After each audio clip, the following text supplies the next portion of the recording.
बेटा सच्चे दिल से मुझे मानता है तो फॉलो और सब्सक्राइब करके जाना बनना। तेरे साथ बहुत बुरा होगा। और 10 लोगों के साथ शेयर जरूर कर देना।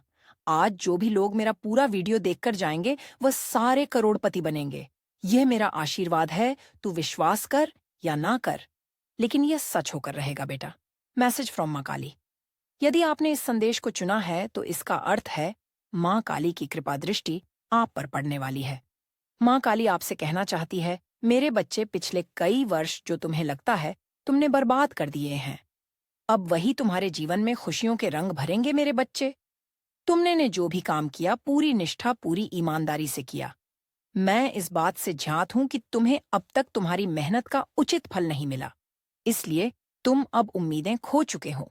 परंतु यही तुम्हारे धैर्य की असली परीक्षा है। अगले 2 माह तक धैर्य मत खोना। तुम्हारी माँ तुम्हें वचन दे रही है, जो कुछ बेहतर तुम्हें अब तक नहीं मिला उससे भी बेहतरीन मैं तुम्हें अगले 2 माह के भीतर दूंगी। यह समझ लो, बिना किसी लालच के तुमने जो मेहनत की है उसका फल तुम्हें 1000 गुना होकर मिलेगा।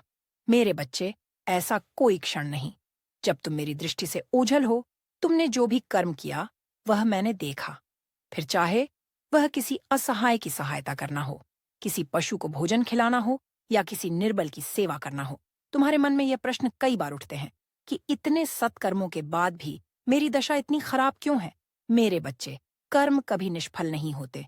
जो तुमने पीड़ा सहा निसंदेह तुम्हारे किसी पूर्व जन्म के पाप कर्म है, परंतु जो इतने वर्षों से तुम पुण्य कर्म कर रहे हो, जब वह फलित होंगे तो एक रात में तुम्हारा जीवन बदल जाएगा। दुख गरीबी निराश तुम्हारे पास भी नहीं भटक, और इस महाबदलाव के तुम बहुत करीब हो। बस थोड़ी सी हिम्मत और रखो, जीत की प्रक्रिया शुरू हो गई है। परंतु एक सावधानी रखो, अपने मन का राज छुपा कर रखो। जो कुछ तुमने प्लान किए संगीत हैं, जो अगले 2 महीनों में तुम करने वाले हो, इसका पता किसी को नहीं लगना चाहिए। फिर चाहे बात प्रेम की हो या करियर की या कोई विशेष वस्तु खरीदने की हो, क्योंकि तुम्हारी खुशियों पर नजर लगाने वाले बहुत है। तुमने स्वयं अनुभव किया, संगीत है। जिस भी बात को, जिस भी काम को लेकर उत्साहित हुए हो, वह कभी पूरा ही नहीं हुआ। फिर भी तुम अपनी प्रसन्नता को छुपा नहीं पाते। तुम मन से बहुत सच्चे हो। तुम्हें लगता है तुम्हारे बताने से क्या ही कुछ होगा। लोग तुम्हारा बुरा नहीं चाहते, परंतु हर बार होता यही है।